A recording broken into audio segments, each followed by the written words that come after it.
એક વાર ગોકુળ જઈએ નવનીત લાલ, એક વાર ગોકુળ જઈએ વલ્લભ વેણુનો નાદ બોલાવે, તેના તે પયપાન કરીએ નવનીત લાલ, એક વાર ગોકુળ જઈએ।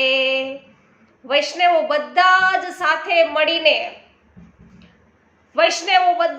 મળી સત્સંગ દ્વારા વ્રજ યાત્રા કરી રહ્યા છીએ અને કરહલામાં અમે બધા પહોંચી ગયા છીએ। તો ત્યાંથી ધીમે ધીમે વ્રજ યાત્રા આગળ છે એ ગોકુળ સુધી પહોંચશે। તો તમે બધા પણ આ વ્રજ યાત્રામાં પુષ્ટિ સત્સંગ દ્વારા જોડાવો।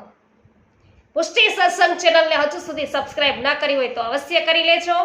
પુષ્ટિ સત્સંગ પેજને હજુ સુધી ફોલો ન કરી હોય તો કરી લેજો, એટલે સાથે મળીને આપણે બધા આ વ્રજ પરિક્રમા 84 કોષની યાત્રા કરીએ। આજે સર્વને મારા જય શ્રી કૃષ્ણ। બોલો શ્રી વલ્લભાધીશ કી જય।